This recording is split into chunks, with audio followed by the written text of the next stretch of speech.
우린 금요 예배는 특별히 제가 성령에 관한 주제를 많이 가지고 말씀을 나눕니다. 오늘 금요 예배는 우리 성도님들의 심령 가운데 계신 성령님이 다시 한번 뜨겁게 여러분들을 다스리고 지배하는 성령의 불이 되는 기쁨을 누리게 하기 위해서 이 예배를 좀 더 성령 집회에 포커스를 맞추고 있습니다.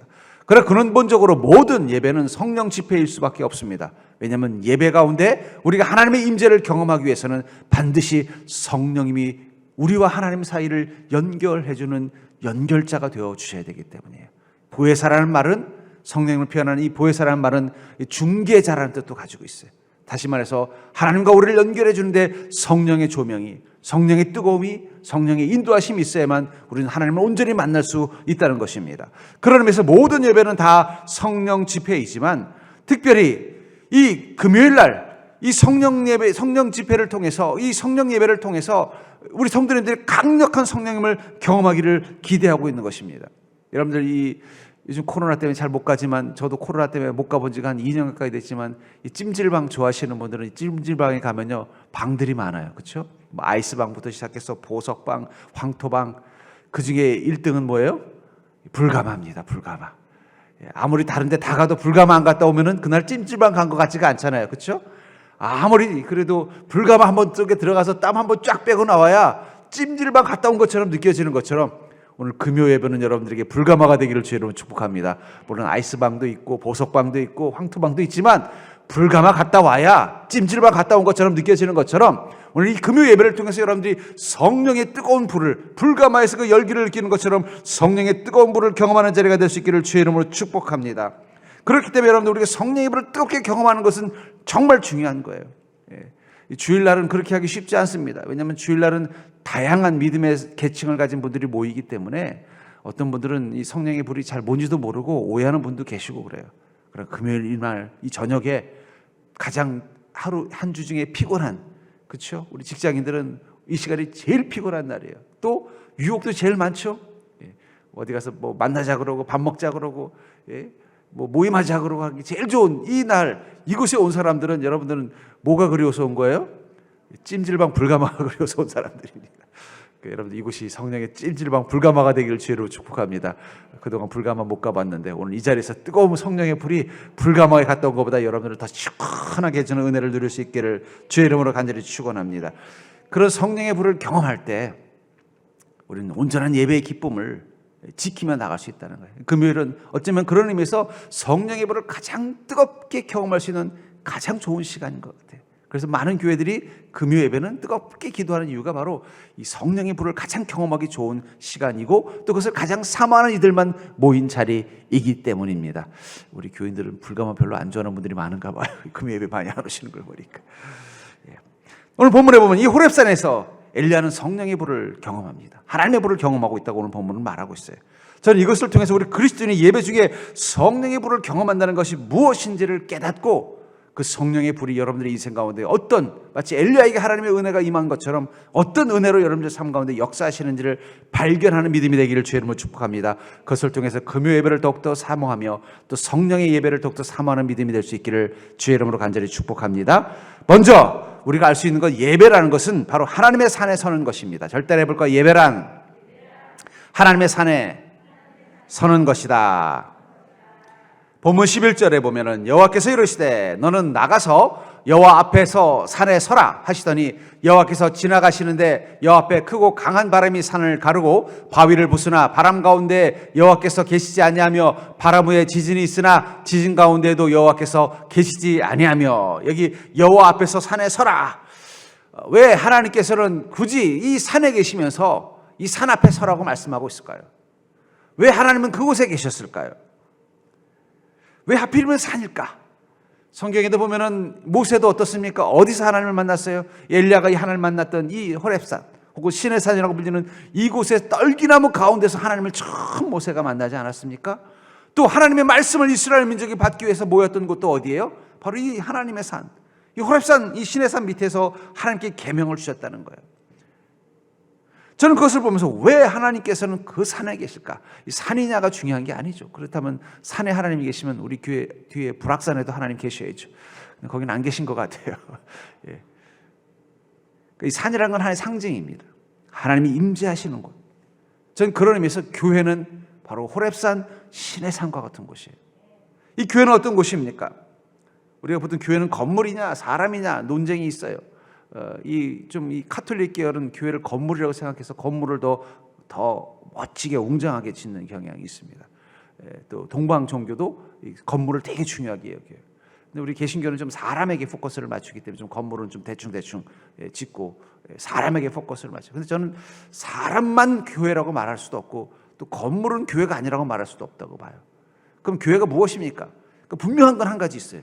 교회는 반드시 하나님의 임재하심이 있어야 교회라는 거예요.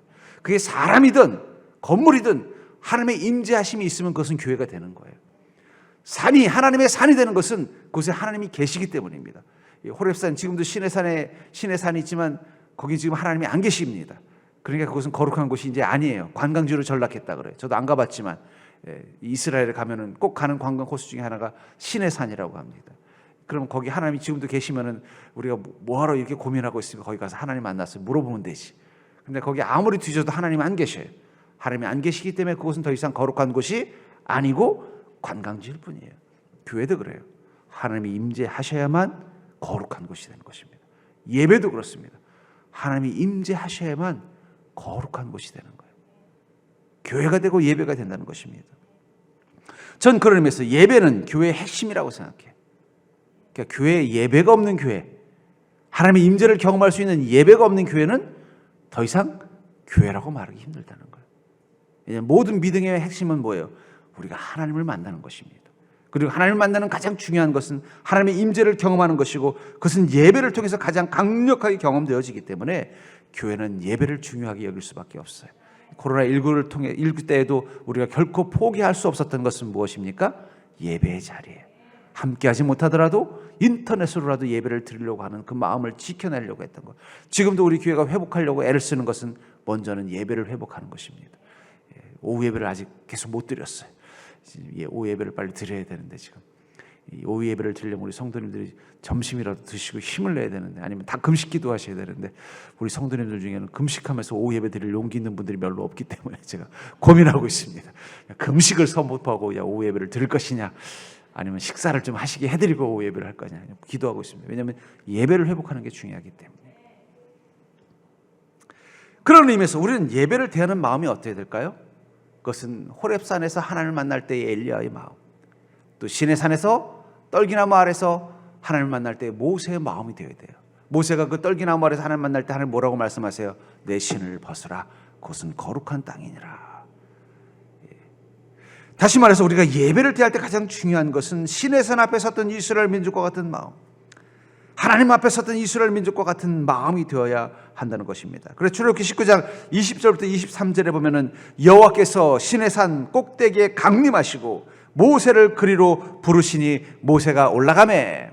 또 23절에 보니까 22절에 또 여호와께서 가까이 하는 제사장들에게 그 몸을 성결히 하게 하라. 나 여호와가 그들을 칠까 하노라. 모세가 여호와께 아뢰되 주께서 우리에게 명령하여 이르시기를 산 주위에 경계를 세워 산을 거룩하게 하라 하셨사온즉 백성이 시내 산에 오르지 못하리라. 이스라엘 민족이 하나님께 말씀을 받기 위해서 이 하나님의 산인 시내 산 주위에 모였을 때 하나님은 어떤 명령을 말씀하셨어요? 이곳을 거룩하게 만들라는 거예요. 그것을 위해서 먼저 제사장들이 그 몸을 성결하게 하고 그 다음에 이스라엘 민족들은 어떻게 하라고 말하고 있습니까? 경계를 세워서 산을 거룩하게 하라고 만드는 거예요. 신의 산이 하나님을 만나는 임재의 자리가 되기 위해서 가장 중요한 것은 그것을 거룩하게 만드는 것입니다. 교회가 하나님의 임재를 경험하는 복된 자리가 되기 위해서 가장 중요한 것은 이것을 거룩하게 만드는 거예요. 여러분, 교회는 신나는 곳입니다. 교회는 행복한 곳입니다. 교회는 편안한 곳입니다. 교회는 주님의 은혜가 있는 곳입니다. 그러나 가장 중요한 것은 교회는 거룩한 곳이 되어야 된다는 거예요. 신나지 않을 때도 있죠. 세상에 환란이 오면은 교회가 신나는 곳이 될 수 없죠. 핍박을 당하는 6.25 때, 일제시대 때 교회는 신나는 곳이 아니에요. 날마다 눈물을 흘려야 되는 곳이었어요. 그러나 그때도 교회는 거룩한 곳이었어요. 우리 인생이 늘 편안할 수는 없죠. 교회도 편안한 곳이 되지 못할 때가 있어요. 교회를 핍박하고 환란이 올 수도 있고 또 외부에서 이 믿음 생활하는 것을 어떤 막는 세력이 있어가지고 교회 오는 것이 고통스러울 수 있어요. 그래도 그때도 교회는 어떤 곳이 되어야 됩니까? 거룩한 곳이 된다는 거예요. 그래서 하나님 뭐라고 말씀하세요? 이스라엘 민족에게 산 주위에 경계를 세워 산을 거룩하게 하라. 여러분들, 그리스도의 사명 중에 하나는 무엇이냐면 바로 교회를 거룩하게 하는 것입니다. 경계를 세워. 경계라는 건 무엇을 말하는 거예요? 구분 짓는 것입니다. 이 경계선이 있으면 그건 구분되는 거예요. 울타리도 경계선이 되겠죠. 이 경계선이 있다는 것은 이쪽과 저쪽이 구분되는 것입니다. 그러니까 하나님의 산, 신의 산에 경계를 세우라는 것은 구분되게 하라는 거예요. 세속과 구분. 여러분, 교회는요, 아무리 세상이 요동치더라도 여전히 구분되는 것을 놓으면 안 돼요. 거룩함. 하나님 앞에 거룩함이라는 그 구분됨을 놓아서는 교회가 될 수 없다는 것입니다. 그런 의미에서 그리스도인의 사명은요, 교회를 거룩하게 만들어야 돼요. 예. 특별히 예배를 거룩하게 만드는 것은 중요합니다. 여러분, 예배 자리에 올 때 마치 제사장이 그 몸을 성결케 하고 하나님을 만나러 오는 것처럼 여러분들의 마음을 성결케 하고 와야 돼요. 무슨 말인지 아시죠? 예배 자리에 설 때, 예배를 인도하는 인도자의 자리에 설 때는 더더욱 그렇습니다. 그 마음을 성결케 하고 와야 돼요. 왜냐하면 이것은 거룩한 곳이 되어야만 비로소 하나님의 산이 되기 때문에, 하나님의 임재를 경험할 수 있는 곳이 되기 때문에, 거룩하지 않으면 지금 신의 산처럼 되는 거예요. 그냥 관광지일 뿐이에요. 거기는 하나님이 없기 때문에. 거룩하지 않은 곳은 하나님이 계시지 않습니다. 특별히 여러분들의 마음에 경계를 세우십시오. 예배 자리에 올 때 우리가 필요한 건 무엇입니까? 내 마음의 거룩함. 하나님 앞에서 경계를 세우고 주님을 만나는 그 거룩함을, 주님을 만나는 그 경외심과 또 그 속에서 내 자신이 거룩한 자가 되려는 성결의 마음을 가지고 이 자리에 오는 게 제일 중요하다는 거예요. 그래야만 이곳에서 누구를 만날 수 있습니까? 하나님을 만날 수 있어요. 여러분들 이곳에 있지만 다 하나님 만나는 것은 아니에요. 제가 전에 어떤 서울에 큰 기도원에 갔어요. 기도원에 가서 막 그 집회에 참석을 했는데 막 성령님이 얼마나 뜨겁게 임하는지, 막 저한테도 막 성령님이 막 저에게 막 임하는 거예요. 그래서 막 은혜를 받고서 막 은혜 받고 막 기뻐하고 막 있는데, 기도하다가 이제 막 너무 막 신나가지고 막 기쁘게 막 찬양하고 기도하고 막 이러고 있는데 옆에서 이상한 방언 소리가 들리는 거예요. 방언이 자꾸 들리는 거예요. 옆 사람이 방언을 하더라고요. 하고 예. 다른 사람들 다 샬라샬라 하고 있는데 이분은 그냥 계속 코 고는 방언을 하고 계시더라고요. 예. 그분은 그곳에서 하나님 못 만나니까 어떻게 돼요? 잠만 오는 거예요. 남들은 다 막 뒤집어지고 난리가 나는데 이분은 거기서도 하나님 못 만나니까 왜 그랬을까요? 제가 그랬어요. 왜 이분은 왜 코 골고 계실까? 그분은 거룩함으로 그 자리에 오지 못했기 때문에 남들은 그곳에서 하나님 만나서 뒤집어지고 있는데 자기는 코 골고 있더라고요. 그러니까 여러분, 우리가 주님 앞에 설 때 이 거룩함을 회복하는 거 중요합니다. 우리 옆 사람 보고 이렇게 인사할까요? 다른 방언을 하더라도 코 고는 방언을 하지 말자. 여러분, 성령님을 뜨겁게 만나려면 우리 마음의 경계를 세우고 주님 앞에 오셔야 돼요. 여러분들, 오늘 이 자리가 그런 자리가 되기를 주의 이름으로 축복합니다. 그 마음 가지고 정문 열고 들어와야 성령이 만나는 거예요. 그래서 이 성령 집회하시는 분들은요, 성도님이 저 문 열고 들어올 때 보면 딱 안 돼요. 저분은 오늘 불 받을 사람, 저분은 오늘 코골이 방언 받을 사람이 다 보인다는 거예요. 그러니까 여러분들 그걸 구분하려면 어떻게 해야 돼요? 여러분들 들어올 때부터 내 마음의 경계를 세우고 들어오셔야 된다는 거예요.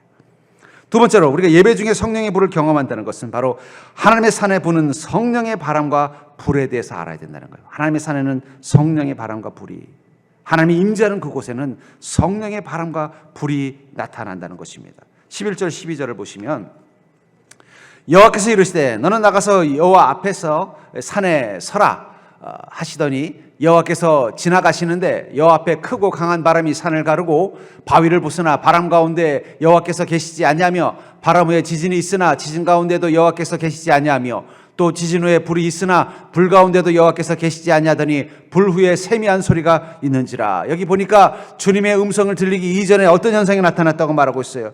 먼저 바람이 강하게 불었다는 거예요. 이 호렙산에서 하나님을 만나러 온 이 엘리야 앞에 갑자기 강한 바람이 불기 시작하는 것입니다. 그 바람이 불더니 조금 있다가 지진이 나타나더니 또 불이 막 뜨겁게 막 타오르더라는 거예요. 그 바람에, 그 강한 바람이 느껴지고 막 그 불의 열기가 느껴지고 막 진동하니까 막 몸이 흔들리는 그 시간들을 끝나고 나자 바로 하나님의 음성이 들리기 시작했다는 거예요. 사도행전 2장 2절부터 3절에도 보면 이 오순절 다락방, 마가의 다락방에 모였던 이스라엘 그리스도인들, 예수님의 제자들과 또 예수님을 따르던 사람들이 그곳에서 처음 성령의 임재를 경험할 때 어떤 현상이 나타났다고 말하고 있습니까?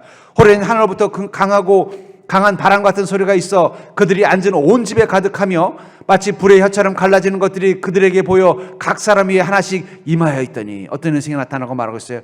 강한 바람이 느껴지고 불의 혀가 막 한 사람 한 사람 머리 위에, 이런 머리 위에 불이 있다고 생각해 보세요. 얼마나 뜨겁겠어요.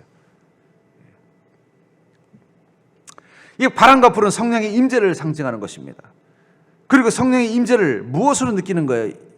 우리 몸의 피부로 느끼는 거예요. 바람과 불은. 여러분, 바람을 본 적이 있습니까? 바람은 본 적이 없지만 바람은 느낄 수 있죠. 언제요? 뭔가 이렇게 바람이 뭔가 이렇게 와서 슉 지나가면서 차가운 느낌이 들면 뭐예요? 아, 바람이 불고 있구나. 알잖아요. 그게 안 느껴지는 분은 병원에 빨리 가보셔야 돼요. 몸에 이상이 생긴 거예요. 피부에. 그냥 안 보이지만 뭐가 바람이 부는 거라 느껴지잖아요. 안 느껴져요? 전 느껴지던데. 운동장 같은 데서 뛰다가 막 땀을 흘리고 앉아있으면 갑자기 어떻게 돼요? 바람이 지나가는 게 느껴요. 시원하게. 불 옆에 서보세요. 어떻습니까? 뜨겁죠. 불이 보여요? 물론 이 색깔은 보이지만 열기가 보여요? 열기는 안 보이지만 어때요? 있다는 걸 느끼잖아요. 왜 성령님이 불과 이 바람과 불로 역사하시는가? 하나님이 영이세요. 그렇기 때문에 우리는 그분을 느낄 수가 없습니다. 볼 수가 없어요. 그래서 성경에 하나님이 우리에게 나타나실 때 보면은 우리가 볼 수 있는 물질적인 존재로 변화되셔서 나타나시는 거예요. 그건 뭐예요? 영으로서의 하나님을 우리가 볼 수 없어요. 그것은 우리가 지금 못 봅니다. 부활한 몸 가지고 천국 가면 그때부터는 볼 수 있어요. 그러니까 지금 하나님 옆에 계셔도 우리는 몰라요. 안 보이는 거예요. 그러나 느낄 수 있는 방법이 뭐예요? 그게 바로 성령님이라는 거예요. 왜 성령께서 바람과 불로 역사하시는가? 그것은 우리 육을 가진 우리가 성령님이 하나님 옆에 계신 것을 느끼게 하시기 위해서 성령의 바람이 느껴지고 성령의 불이 느껴지면 지금 하나님 옆에 계시는구나 느낄 수 있기 때문이에요. 우리가 느낄 수 있도록, 우리는 육적인 존재이기 때문에, 이 육으로 된 존재이기 때문에 우리 육이 느낄 수 있도록 하시기 위해서 성령님이 바람과 불과 같은 느낌으로 보는 거예요. 그러니까 보이진 않지만 느끼게 만들어주는 거예요. 그러니까 여러분, 성령님께서 느껴지는 게 바로 성령 충만이에요. 성령님이 지금 나한테 계시는구나. 이게 느껴지는 게 성령 충만이라는 거예요. 여기 계신 하나님의 임재가 느껴지는 것입니다. 마치 바람과 열기처럼 보이진 않지만 느껴지는 것이 바로 그런 것이죠. 그 옛날에 이 사랑과 영혼이라는 영화 보셨죠? 남자 주인공이 억울하게 죽음을 당해서 유령이 됐음에도 불구하고 여자 주인공을 사랑해서 떠나지 못하고 옆에 있는데 여자 주인공은 잘 몰라요. 그것을 알게 하기 위해서 어떻게 남자 주인공이 일부러 막 물건을 만지기도 하고 움직이기도 하면서 이제 어느 순간 그녀가 깨닫죠. 내가 사랑했던 그님이 떠나지 않고 내 옆에 있구나. 그때부터는 보이진 않지만 그 사랑하는 남자가 느껴지는 거예요. 왜 성령님은 불과 바람으로 역사하실까? 느끼게 하기 위해서요. 무엇을요? 하나님이 지금 내 옆에 계시는 거야. 그러니까 여러분들 성령 충만하다는 건 하나님이 내 옆에 계신 거 느껴지는 시간입니다. 하나님이 내 옆에 있다는 걸 아는 순간부터 우리는 두려움이 사라집니다. 하나님이 내 옆에 계신 것이 느껴지는 순간 내 영혼은 평안해집니다. 하나님이 내 옆에 계신 것을 느끼는 순간 내 영혼은 힘이 생깁니다. 하나님이 내 옆에 계신 것이 느껴지는 순간 이 절망했던 내 마음은 소망으로 바뀌는 거예요. 그렇기 때문에 우리는 성령 충만함을 경험하는 게 필요해야 되는 거예요. 믿어진다는 게 뭐예요? 우리가 주님 믿어진다는 게 먼저 주님의 존재가 믿어지는 것입니다. 그리고 주님의 존재가 믿어지는 순간 주님의 말씀하신 게 믿어지고 주님의 행하신 것들이 믿어지는 것입니다. 그리고 말씀하시는 것과 행하신 것이 믿어지는 순간 주님의 약속이 믿어지는 것입니다. 주님의 약속이 믿어지는 순간 우리 안에 소망이 살아납니다. 소망이 살아나는 순간 우리는 그것에 반응하기 위해서 어떻게 해요? 믿음으로 사는 거예요. 그러니까 믿어지는 것은 믿음으로 살게 만들어주는데 첫 번째 출발인데 그 믿어진다는 건 뭐라는 거예요? 하나님이 내 옆에 계신 것을 믿는 게 바로 출발이라는 거예요. 왜 세상 사람들이 믿음이 안 생기느냐? 영이신 하나님이 믿어지지 않기 때문이에요.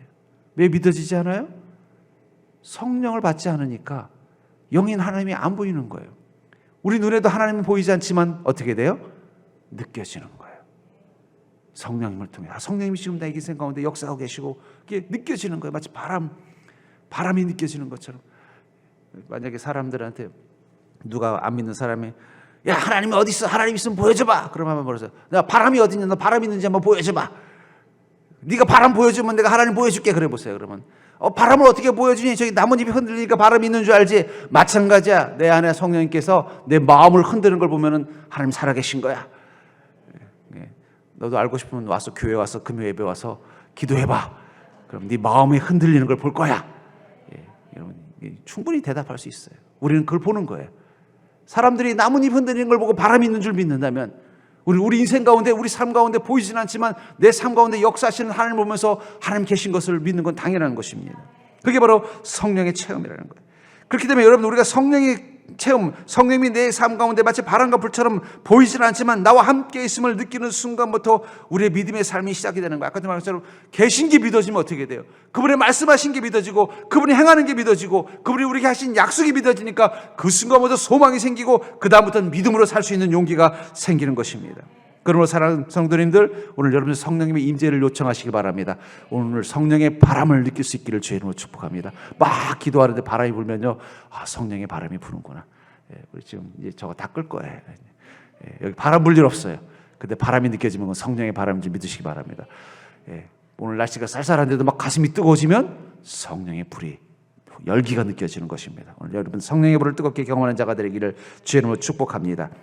우리가 그것을 경험해야만 주님이 나와 함께 계심이 느껴질 수밖에 없는 자이기 때문에 우리 성령 충만함을 사모해야 되는 거예요. 그러니까 성령 충만함이 없이 바람도 안 느껴지고 열기도 안 느껴지면요, 또 하나님이 없는 것처럼 느껴지는 거예요. 하나님 내 옆에 안 계신가 보다. 아니요, 하나님 계셔요. 계시는데 문제는 뭐예요? 우리가 그 성령을 통해서 함께 계심을 느껴야만 비로소 믿는 자이기 때문에 그런 거예요. 그러니까 여러분 늘 날마다 성령 충만한 자가 되기를 주의 이름으로 축복합니다. 무엇보다도 예배의 완성은 단순히 그냥 성령의 바람과 불을 경험하는 게 아니라 바로 세미한 하나님의 음성을 경험하는 거라는 거예요. 우리가 예배를 통해서 하나님의 산에 서는 것처럼 하나님의 임재를 경험하게 되고 하나님의 임재하시는 순간 우리는 성령의 바람과 불을 통해 느껴지는 것처럼 하나님이 나와 함께 계심을 우리가 체험하게 될 것입니다. 그리고 그것이 체험되는 그 순간 그 체험 이후에 우리에게 나타나는 놀라운 은혜가 뭐냐면 바로 하나님의 세미한 음성이 들리기 시작한다는 거예요. 본문 12절과 13절에 보니까 또 지진 후에 불이 있으나 불 가운데에도 여호와께서 계시지 아니하더니 불 후에 세미한 소리가 있는지라 엘리야가 듣고 겉옷으로 얼굴을 가리고 나가 굴러오게 섬에 소리가 그에게 임하여 이르되 엘리야야 내가 어찌하여 여기 있느냐. 세미한 소리가 들린다는 거예요. 불소리도 클 거고 바람 소리도 클 거고 지진 소리도 컸는데 왜 하나님 소리는 세미할까요? 여기 세미하다라는 말이 히브리어에서는 어떤 뜻이냐면 작고 고요하다는 뜻이에요. 전 그래서 가만히 생각해요. 분명히 이 엘리야가 이 호렙산에서 불을 봤을 때 엄청나게 마치 그 용암 화산이 터지는 것처럼 강력한 불소리, 훅 하는 불소리를 느꼈을 것입니다. 또 지진을 느꼈으면 우르르 하는 그런 돌 떨어지는 소리도 느꼈을 거예요. 또 성령의 바람은 어땠을까요? 그냥 휘 하는 아주 강렬한 태풍 같은 바람을 느꼈을 거예요. 근데 그 다음에 하나님의 음성은 어땠다는 거예요? 자꾸 고요하게 들렸다는 거예요. 왜 그러셨을까?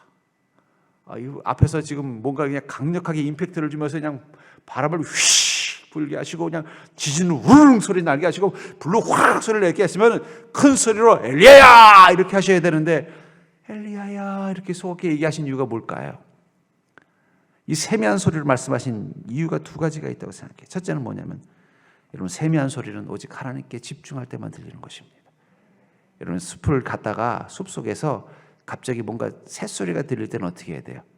잠시 멈춰서 모든 소리를 다 멈추고 가만히 있어야 그 새소리가 뻑꾹 들리는 거예요. 집중해야만 들리는 소리가 있다는 거예요. 그렇죠? 왜 하나님은 세미한 소리를 말씀하실까? 하나님께 집중하는 믿음을 가진 자에게만 하나님 말씀하기를 원하신다는 거예요. 하나님에게는 그 마음과 영혼을 집중해서 주님의 음성을 듣고자 하는 자에게만 하나님 말씀하기를 원하신다는 거예요.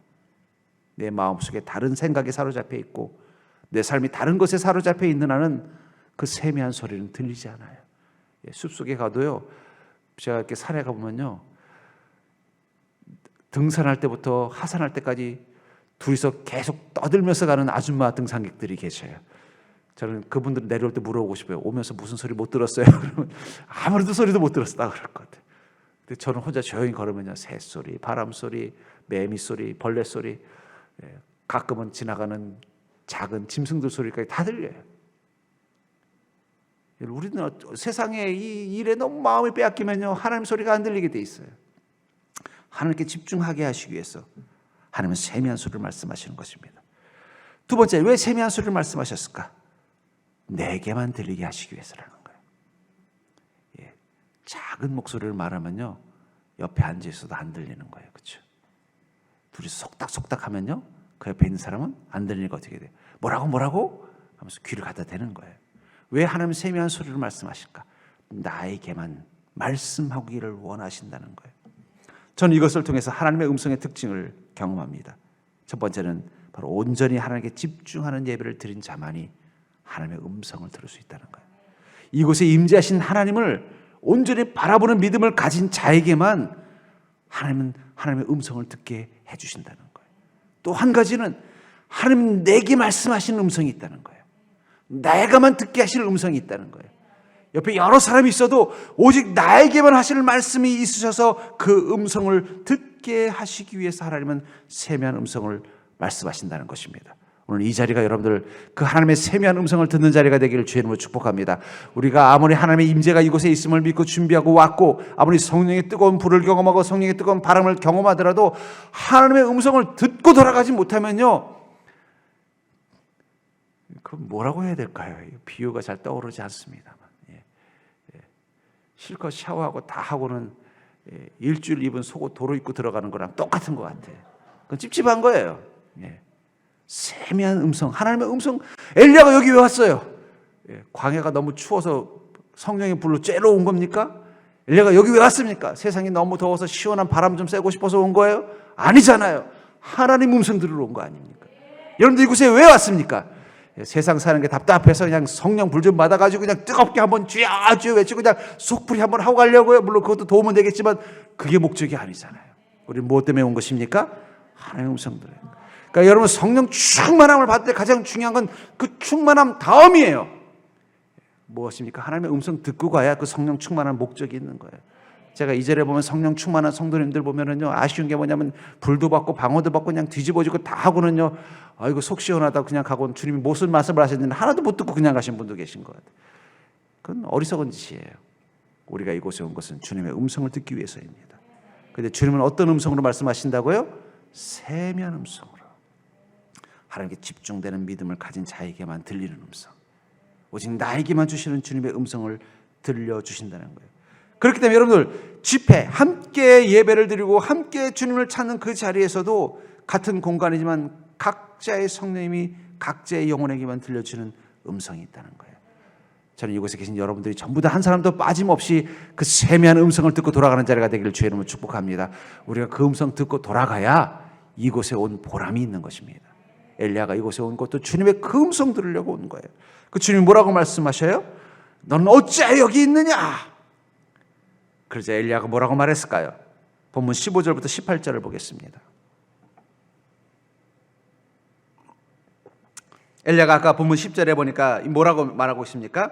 그가 대답하되 내가 만군의 하나님 여호와께 열심히 유별하오니 이는 이스라엘 자손이 주의 언약을 버리고 주의 제단을 헐며 칼로 주의 선지자를 죽였음이며 오직 나만 남았거늘 그들이 내 생명을 찾아 빼앗으려 하나이다. 이 이스라엘 민족, 우상을 섬기는 이스라엘 민족, 그들의 그 죄를 짓게 앞장서는 아방과 에세벨 이 왕비와 이 엘리야가 영적으로 엄청나게 싸우면서 이 믿음을 지키고 복음을 지키려고 애를 많이 썼습니다. 애를 많이 썼지만 어떻게 됐어요? 먼저 이스라엘 민족들이 전부 다 하나님을 버려버린 것입니다. 또 주의 제단을 헐었고 선지자들을 다 죽여버렸어요. 자기 혼자 남았어요. 너무너무 절망스러운 거예요. 너무너무 절망스럽고 두렵고 외롭고, 그래서 혼자 어떻게 해야 돼요? 도망치듯이 이 광야에 숨었다가 이 호렙산에서 하나님 만난 거예요. 나름대로 주님을 위해서 열심을 다해 살았지만, 최선을 다해 살았지만 결과는 어떻게 된 거예요? 그 바람에 더 자기는 곤란해지고 이제는 자기를 도울 사람이 한 명도 없게 된 거예요. 혼자 힘으로 이 힘든 아합과 이세벨이라는 큰 적을 싸워서 이길 자신이 없었던 거예요. 그래서 하나님께 도망치도 온 거예요.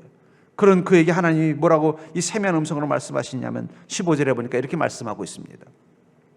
여호와께서 그에게 이르시되 너는 내 길을 돌이켜 광야를 통하여 다메섹에 가서 이르거든 하사엘에게 기름을 부어 아람의 왕이 되게 하고, 또 너는 님시 아들 예후에게 기름을 부어 이스라엘의 왕이 되게 하고, 또 아벨므홀라 사밧의 아들 엘리사에게 기름을 부어 너를 대신하여 선지자가 되게 하라.